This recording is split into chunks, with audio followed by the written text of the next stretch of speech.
Hello friends, welcome back to my channel সোমার simple kitchen. সোমার রান্নাঘরে আপনাদের সবাইকে স্বাগত। আপনারা সবাই কেমন আছেন? আশা করছি ভালোই আছেন। আমিও খুব ভালো আছি। আজ আমি আপনাদের সঙ্গে কোনো মাছ মাংসের রেসিপি নয়, একটা ভাজা, সহজ কিন্তু খুবই সুস্বাদু কুমড়োর পুর ভাজি রেসিপি নিয়ে হাজির হয়েছি। চলুন দেরি না করে দেখে নেওয়া যাক আমার আজকের রেসিপি কুমড়োর পুর ভাজি। এখানে আমি চাল কুমড়োটাকে একটু মোটা মোটা করে কেটে নিয়েছি। তারপর ছুরির সাহায্যে আমি মাঝখান দিয়ে কেটে একটা পকেটের মতো করে নিচ্ছি। চাল কুমড়োটার মাঝখানে যে এইভাবে আমি কেটে নিচ্ছি, এখানে স্টাফিংটা ভরাবো, মানে যেটা আমি একটা পেস্ট তৈরি করব, সেটা এখানে দিয়ে পুরটা ভরিয়ে সুন্দর করে এখানে ডিপ করে তারপরে ফ্রাই করতে হবে। দুপুরবেলা ভাতের সঙ্গে যদি এমন চাল কুমড়োর পুর ভাজি থাকে তাহলে এক থালা ভাত নিমেষেই শেষ হয়ে যায়। এভাবে আমি একে একে সব কটা চাল কুমড়োর টুকরোগুলোকে পকেটে শেপ করে নিয়ে কেটে নেব।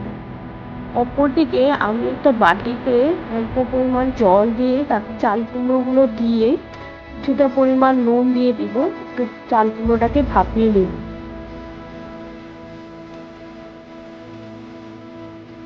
চাল কুমড়োটা আমার ভাপানো হয়ে গেছে।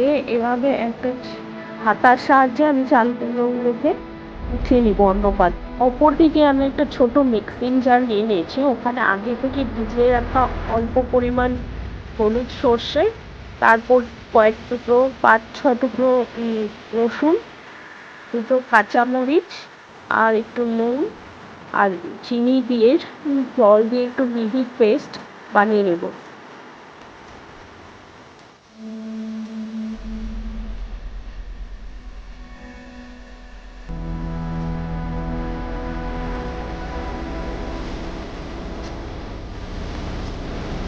এদিকে ব্যাটারটাও আমাদের তৈরি করে নিতে হবে। একটা বাটি নিয়ে নিয়েছি, বাটিতে আগের থেকে মিক্সিতে গুঁড়ো করে রাখা চালের গোটা গুঁড়িটা, তারপর সামান্য পরিমাণ কর্নফ্লোর দিয়ে দিব, তারপর সামান্য পরিমাণ বেসন, নুন, হলুদ আর কিছুটা পরিমাণ কালো জিরে আর অল্প পোস্ত দিয়ে সুন্দর করে ব্যাটারটা আমি মিক্স করে নেব।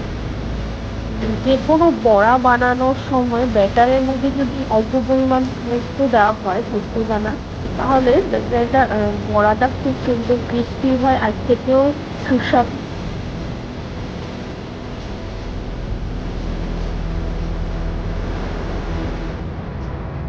সব কিছু একসঙ্গে দিয়ে খুব সুন্দর করে পেস্টটা তৈরি করে নিতে হবে। ব্যাটারটা যত ভালো ফেটানো হবে তত বড়াগুলো ক্রিস্পি হয় আর ক্রাঞ্চি হয়, সুন্দর হয় ফোলেও।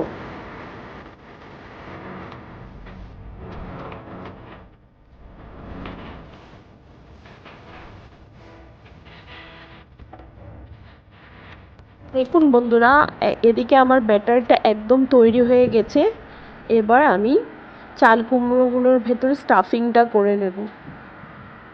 কুমড়োগুলো যে আমি মাঝখানে পকেটের মতো বানিয়ে নিয়েছিলাম না, আগে থেকে সর্ষে তারপর রসুন, কাঁচামরিচ, অল্প নুন হলুদ দিয়ে রাখা যে পেস্টটা তৈরি করেছিলাম মানে স্টাফিংয়ের জন্য, সেই স্টাফিংগুলো আমি চাল কুমড়োর ভেতরে একটা চামচের সাহায্যে আস্তে আস্তে দিয়ে নেব।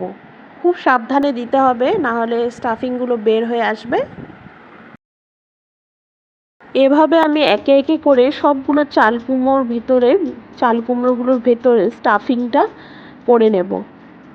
এত বাঙালি, আর মাঝে মাঝে দুপুরবেলা ভাতের সাথে এরকম যদি মুচমুচে গরম গরম ভাজা হয় তাহলে ভালোই লাগে বন্ধুরা। এভাবে একে একে আমার সবগুলো চাল কুমড়োর টুকরোর ভিতরে স্টাফিংটা করা শেষ। এখন আমি ভাজার দিকে যাব। পুর ভরা চাল কুমড়োর টুকরোগুলোকে আমি এভাবে ব্যাটারটার মধ্যে চামচের সাহায্যে ভালোভাবে মিশিয়ে নেব। এভাবে কয়েক পিস আমি ডুবিয়ে নেব, যাতে আমার ভাজার সময় দিতে সুবিধা হয়, তৈরি থাকে।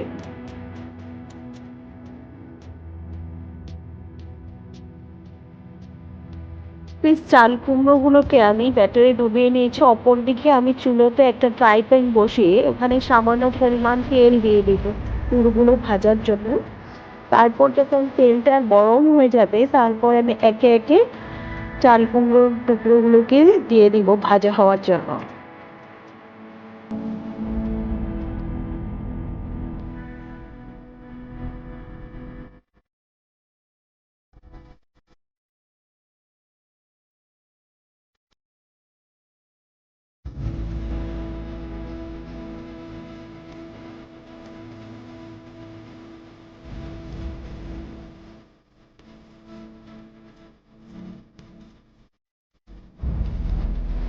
একদিক ভাজা হয়ে গেলে আমি অপর দিক উল্টে দেব যাতে অপর দিকটাও খুব সুন্দরভাবে ভাজা হয়ে যায়।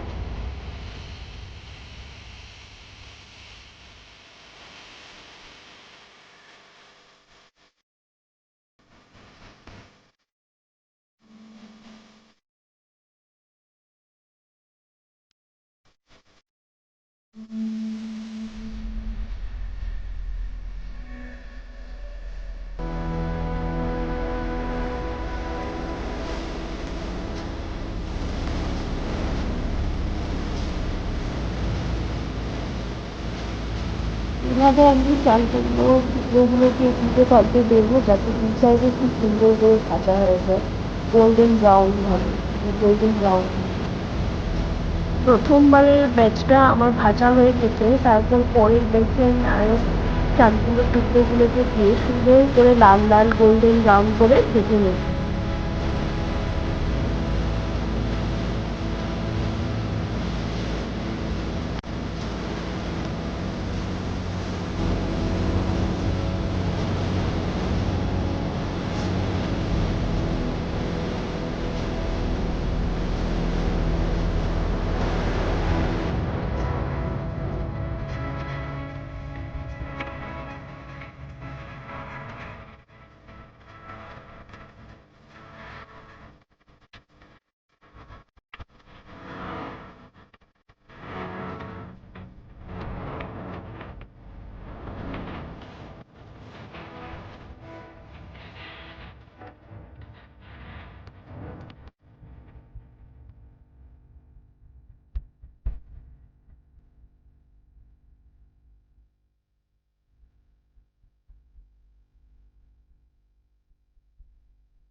তো বন্ধুরা, এভাবে আমার সব কটা চাল কুমড়োর পুর একদম তৈরি, একদম গরম ভাতের সাথে খেতে বসলেই হলো। আর তো আজকে আমার এই ভিডিওটি যদি আপনাদের ভালো লেগে থাকে প্লিজ লাইক শেয়ার কমেন্ট করবেন এবং নতুন বন্ধুরা সাবস্ক্রাইব করবেন।